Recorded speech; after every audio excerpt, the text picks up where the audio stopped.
Hey there everyone, welcome to the YouTube video here on the channel. My name is Emily. Today we are here in the port of Latakia on the Syria map in the world of DCS. Today we're going to be looking at what a modern attack on a naval complex would look like. This is my idea for this was brought about, of course, by the recent Ukrainian attack on the Black Sea's home port, the Russian Black Sea Fleet's home port of Sevastopol in occupied Crimea. This is actually a pretty cool little attack. Obviously, what they did was incredibly impressive. They fired what's thought to be 10 missiles, 3 hit home. They've destroyed 2 ships, and using drones or a commando attack the internet can't quite decide. They also destroyed an S-400 battery. Now, what I've done is I know the time says it's 8 a.m. and that is predominantly so you guys and me can see what is going on. However, the plan of attack is it's Saturday night in Latakia. The Russian, the Russian Navy's celebrating Lenin's birthday, and a lot of the soldiers have been granted shore leave. As such, a lot of the sensors on the ships are going to be powered down. And they are going to be expected basically to be defended by the shore-based defences, which I'll cover in a second. Ships we have in port, we've got the Project 22-160 patrol ship. This is the current CH mod. As you can see, by default, it's only got these 2 guys with man pads. During the recent conflict during the recent war, the sort of air defence modules of the Tor that you can see here have been put on the back of these ships to give them a bit more defence capacity. Basically, that's the reason the Tor's park there is it's going to be enabled later on. Basically, someone's jumped in the Tor and is starting to use it to defend the fleet. Next ship is the Project 2031 Steregushi corvette. This is the one we covered recently when we had a bit of a punching war with the Royal Navy, and it's got stuck in an embarrassing tie. The Ivanov cargo ship. This is just a simulated logistics ship. You've got the Handy Wind, also a simulated logistics ship. And the Admiral Kazatanov, which is probably the most high power warship we have currently available to us in this as a Russian naval combatant. I've got the Tor there. You've got a massive S-350 battery here. You've got actually quite a bit of defence there. This will be enabled as soon as I start the simulation, and this will be basically the primary sort of warning and attack. So we're going to unpause the simulation. And I'm going to pause it again, and I'm going to really quickly set up my things here. So, alarm status is going to be red for those guys. The Steregushi, like I say, they are going to basically set everyone to ROE of hold fire for now, because even though you're being attacked, you don't know it yet. So, hold fire. By the way, if you think this is a fairness issue, it's not. It's just me trying to simulate the human factor in war. This is something DCS is not very good at. You will agree, though, regardless of your allegiances here, if you're going from it's Lenin's birthday, we're having a party, to being attacked, it'll take you a few minutes to get a ship fully manned or fully ready to go. So, first form of the attack today is going to come from these 8 MiG-29s. These are carrying 8 MALDs apiece. A MALD is basically an air-launched decoy with a motor in it, has a range of 500 miles. So they are basically at their release point now. So what I'm going to do is I'm going to program their attack point. It's going to take me about 5 minutes, and I'll come back as soon as the MALDs are in the air. So the targets for the MALDs have been assigned. So you should see these launching in a second. 1's away. 2's away. And this will be going through all 2 formations, all 8 aircraft launching 8 missiles apiece. Should be total of 64 MALDs in the air. And boom. Ripping through the formation, clean, 3, 4. So formation 1 is going to be told to basically knock it off. Clarifying, trail aircraft confirmed. That's clear. So what we'll do is we'll tell these guys, you can see how much I've spammed the area with impact. So these will basically fly. The way they're programmed in DCS is they are cruise missiles. So we're going to light the blowers, accelerate, descend, set path, bonk, bonk, bonk, bonk, bonk. There we go. So they're going to now pull away and descend. The other meld carrying formation is bonk. Completely clean. Okay, so they can now follow them in the same way. We'll just deconfig these guys by going bonk, bonk, bonk, bonk. So they are now going to press. Well, the missiles are now going to fly towards the target. Like I say, even though they are missiles, they are basically plugged with electrical gizmos to make them look like a massive stream of missiles. So let's have a look. Yep, you can see. See, we've got the long-range S-350 missiles punching their way out of the S-350 system. But just look at the rate these will be launching at, right? Watch this. Pong. You know, it's just boom, boom, boom. Well, I think so it's a code launch system to attack engages. So I hear that sound. But just look at the rate they are draining themselves at. Each of these, 4, 6, 12 aside. Now that's a lot of missiles. So what's going to happen now is the S1 Panzer here, because that is a see that's like a defensive base system that's going to get stood up. And what we'll do is we'll stick Steragushi on, you know, we'll say they've come to high alert by the time missiles get close. Next item on the agenda is an ATACMS attack. First wave of ATACMS, which is going to be 8 rounds of ATACMS fire, are going to engage the search radar. 8 rounds, engage.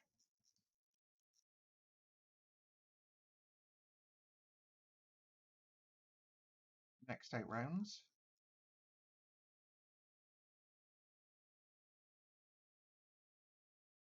Going to engage the SP-50 search radar. No, that's one we've shot the search track radar.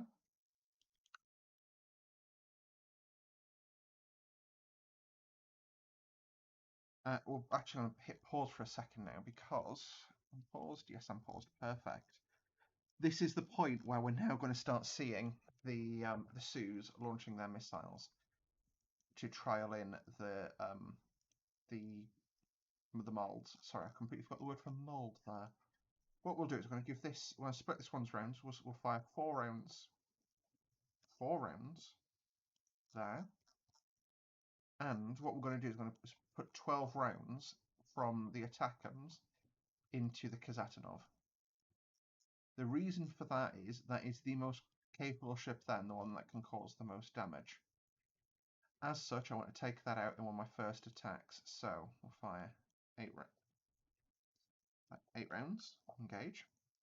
And then I'm also going to go back to the one that I split the rounds from, and I'll get the Kazatanov as a target too. Right. It's going to put 12 rounds into the Kazatanov. The Kazatanov is going to be slow to react to the incoming threat. But yeah, it is what it is, quite frankly. Right, now we're going to program our Storm Shadow targets. Each flight has 2 aircraft. So what we'll do is we'll just give them. So each aircraft has 4 aircraft per flight, 2 missiles per target, 2 missiles per aircraft. Sorry, and I'm fairly sure they'll like tailor their missiles based on the launchers.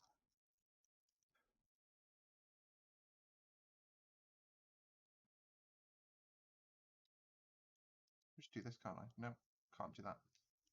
Thought so. You can see though, we are starting to flesh out what we're attacking here. Steragushi. Kazatanov is going to get an attack from the second. We're going to get attacked by the second flight of Sus. The first flight is basically just going to be focused on about everything else. Ivanov.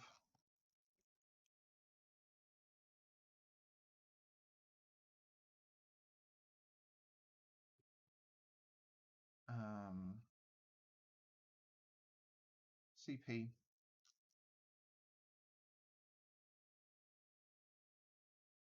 Well, you know, we'll give them the Kazatanov as well. Why not?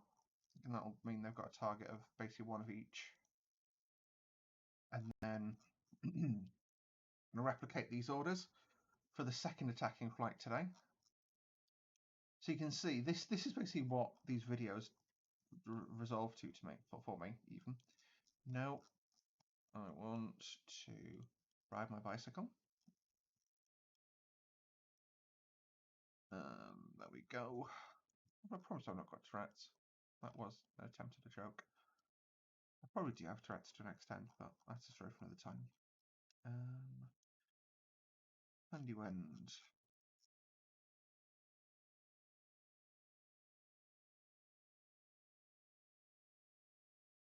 Staraguchi.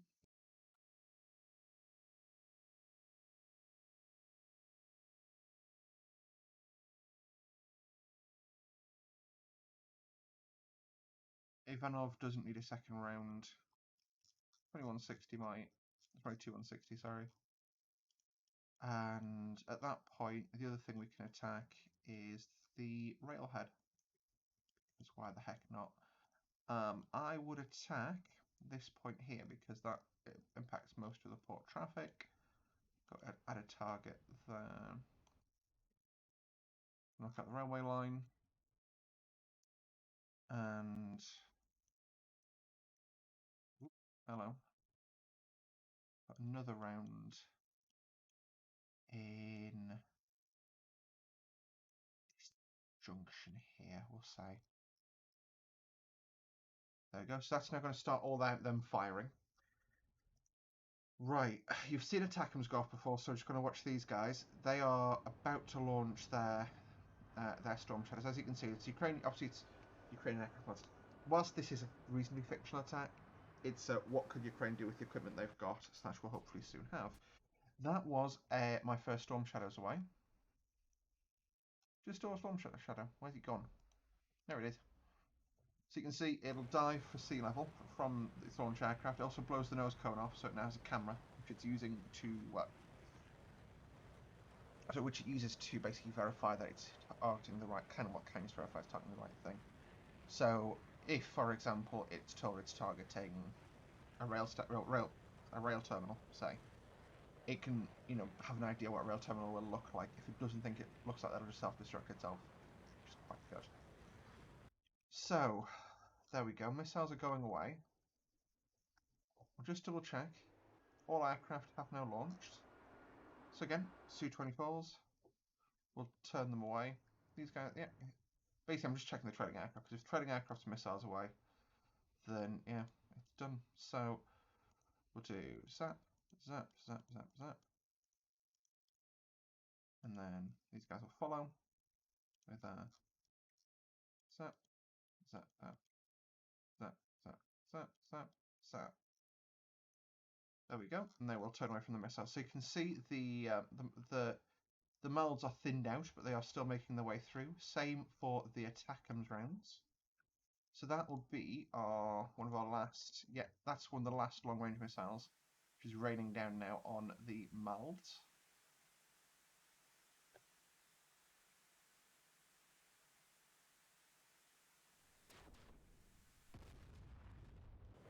Did not see those targets at all there.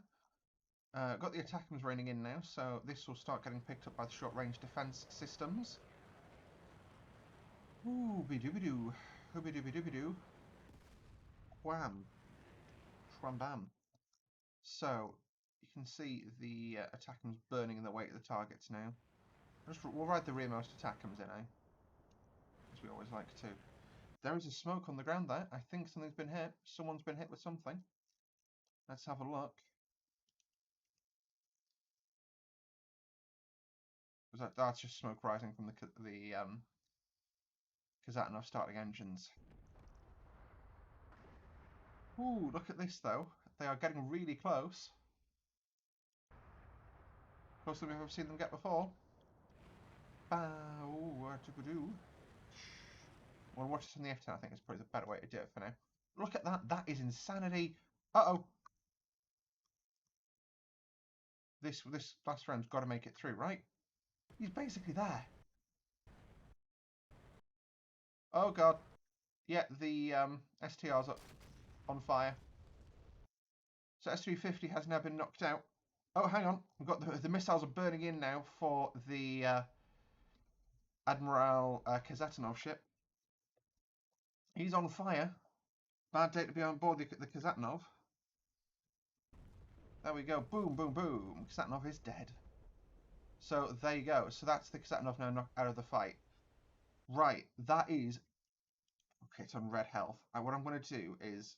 Oh, it was ROE hold. I'm so sorry, guys. Hadn't clocked that. That's entirely my bad. Everyone else will now go to ROE fire.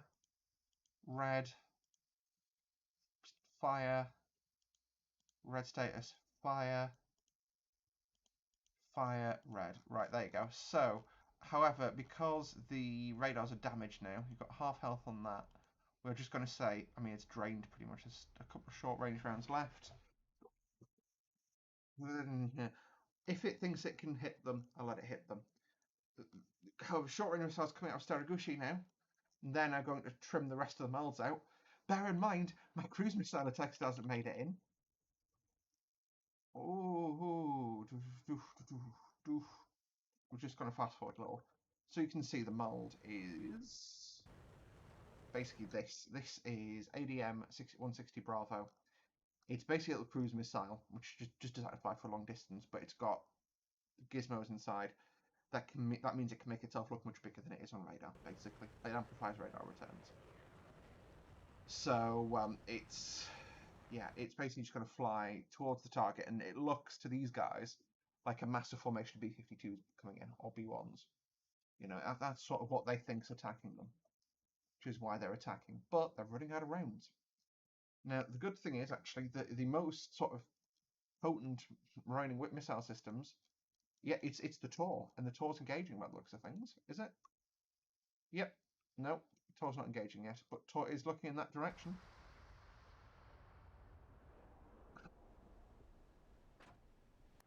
Yeah, Tor has just engaged a mold, which, well, presumably a mold. Let's follow it. Let's follow its missile. Incredibly capable missile. This it's accelerating through 2,000 knots there, on its way uphill. Bam. So all the, bear in mind, these molds that we launched, they have no sort of ability to attack anything other than just to waste the Russian missiles here. There you go. And you can see as well, it sometimes takes more than one round to kill a missile. And it's just because of fusing issues. There's also deconfliction sometimes. If you've got multiple people attacking the same thing. Right, is this round coming off of Panzer? Is he shooting as well at the moment? That's a good screen grab. Hang on, screen grab time. Saving that screen grab so this is my second attempt at this footage, and the last time I did it, I managed to pause and attack him doing a fly past on the surge radar where the exhaust actually clipping through it. Yeah, basically it's total launches the missile, and then the rocket on the missile ignites and goes off the target. However, what I wanted to know about here, I don't know why this side of the port is so much darker than over there. Panzer S1, yeah, Panzer's shooting things as well. That's interesting. So he hot launches his missiles, but he's going for the molds. Interestingly, the Panzer can actually optically have a look at these guys. I suppose they are dropping down now because I programmed them all to sort of splash down around about the target area. So yeah, they are just going to be... Is that all the molds done in? That is all the molds done. We've now got... Short range, yeah, we've now got our Storm Shadows are coming in now. Storm Shadows are going to obviously do the main killing here today. The last attempt I had at this, they didn't do particularly well, I will be honest. However, this time around, I'm expecting some better results. So, oh wow, okay, still got missiles, 9 Mike 100s. What are they coming out of? Staraguchi, probably. This is the main combatant ship left there.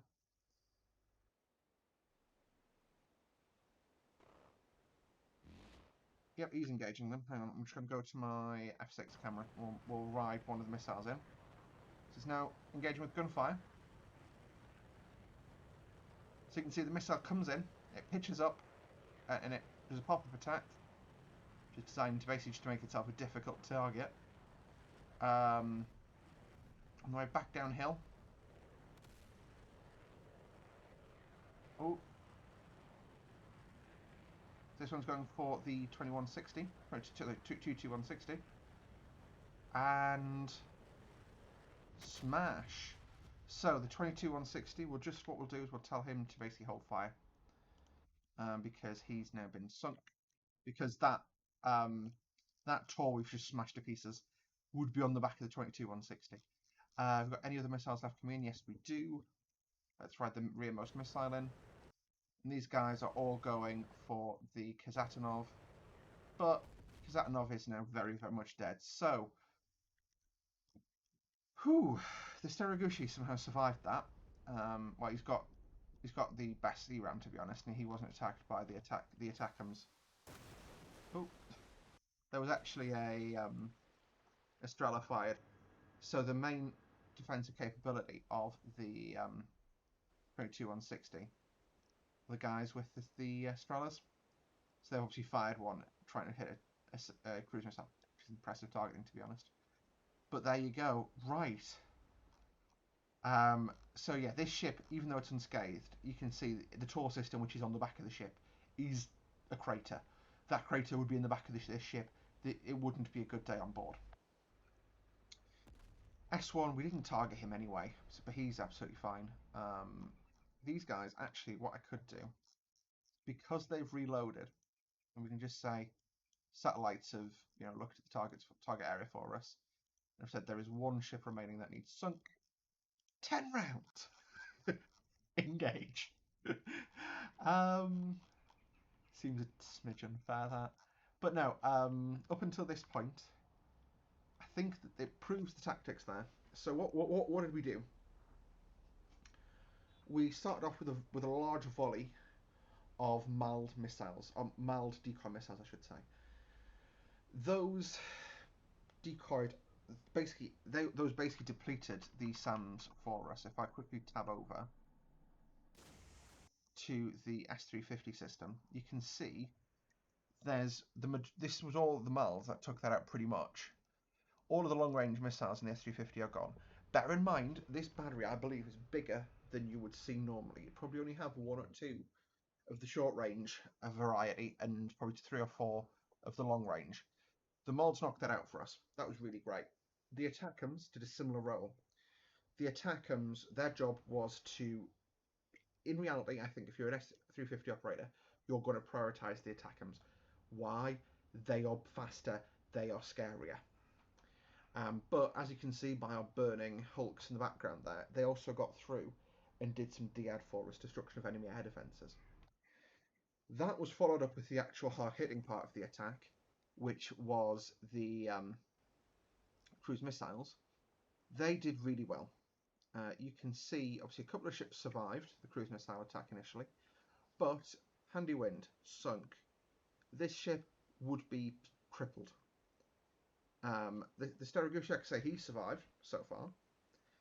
And yeah, all of the ships were sunk, including the Admiral Kazatanov. The Admiral Kazatanov, that is a major blow to Russian naval sea power in this region.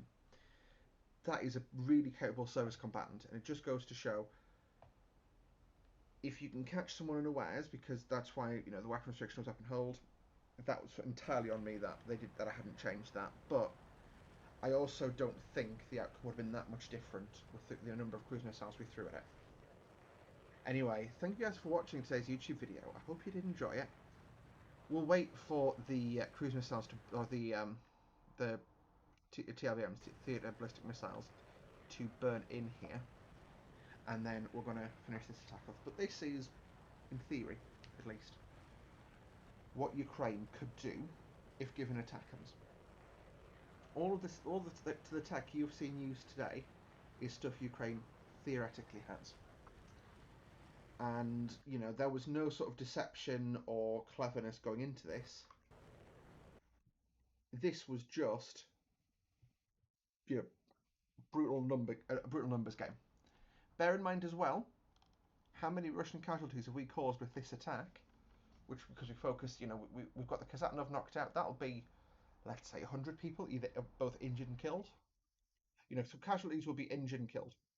Same for Project 22160. That'll be about 50 people injured or killed. Steregushi, that survived, but we're going to say they'll have injuries because. Yeah, Handy Wind, same.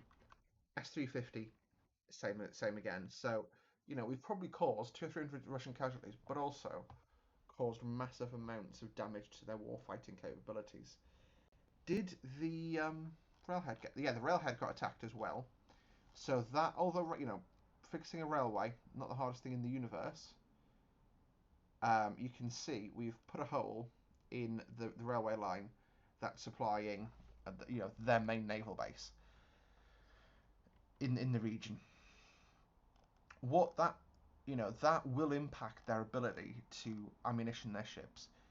For example, the Steriguchi that survived is now very low on missiles. Those missiles can no longer be brought in on a truck. They have to be brought in, sorry, on a train. They have to be brought in on a truck. You can, as an example, there's a biomass train that runs past, well, where I used to live. 16 carriages long, carries about 600 tons of biomass. Bear in mind, yeah, I think it's 600 tons of actual cargo. Bear in mind how much cargo a truck can carry. That is one train. Let's be generous and say each truck can take 20 tons of cargo. No, 15. That's what, 20, 30 trucks off the road? It's a numbers game, and that is why we've been successful today. Thank you guys for watching today's video. I hope you enjoyed. Like I say, please subscribe. Let me know what you think of my tactics. We'll see you guys next time. Bye for now.